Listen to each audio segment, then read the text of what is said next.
Our next guest has introduced legislation to ban TikTok from operating in the U.S. altogether. GOP Congressman Mike Gallagher joins us now. Congressman, this is a step in the right direction, incremental. It's so good to see something bipartisan. Were you pleased with what you saw?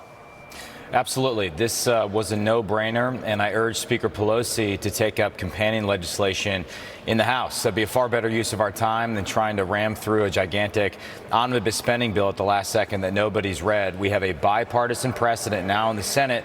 Furthermore, it's going to be hard for the Democratic senators who are now on record recognizing TikTok as a national security threat to not support a more broad ban of TikTok nationally. It is time that we do something to stop TikTok from becoming the most powerful media company in America, because the fundamental problem is that TikTok is owned by ByteDance, and ByteDance is controlled by the Chinese Communist Party. That's why FCC Commissioner Brendan Carr has called it digital fentanyl. It's both highly addictive and ultimately you can trace it back to the CCP. I remember about a month ago seeing 60 Minutes and seeing that after 11 o'clock it basically shuts down in China, and mostly TikTok is educational.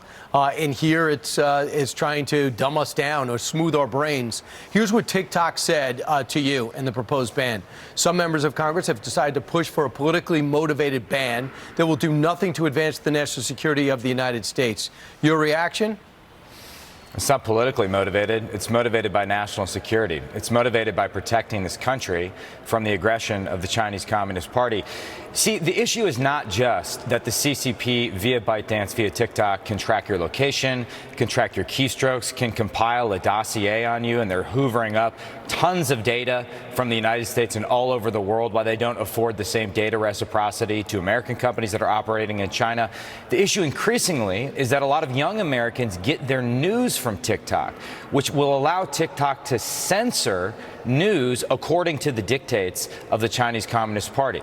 That is incredibly damaging. That's a way in which they can propagandize young Americans. We can't allow that to happen. So the motivation is nothing more than trying to protect this country from the CCP. So you got to worry about social media companies with left-wing bias. Now you got to worry about other countries with anti-American bias. And they try to get to the main issues that separate America and polarize this nation and try to push it forward. As Senator Rubio brought up yesterday, they were pushing elements that were saying don't vote.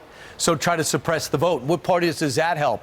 What about racial tension to try to inflame that in America? That works to our enemy's advantage. I wouldn't doubt that began in 2016. Here's a map of some of the other states that have said we're banning it. I know New York is considering it, but they're not on the list yet. Alabama, Idaho, Iowa, Maryland, Nebraska, North Dakota, Oklahoma, Texas, South Carolina, South Dakota, Utah. The other issue, obviously, this is a small step, Congressman, because you still have your private devices.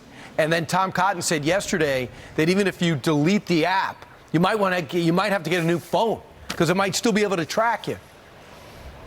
Well, yeah, Tom is very smart and understands national security about as well as anybody. Let's start with just getting the apps off the phone and banning TikTok, and then we can figure out how we sanitize our devices. You know, there's another thing going on here, Brian, behind the scenes on Capitol Hill, which is pretty disgusting. They've hired an army of lobbyists to do their bidding. Even former members of Congress they've hired to do their bidding. It's the swamp at its worst, Brian. Wow.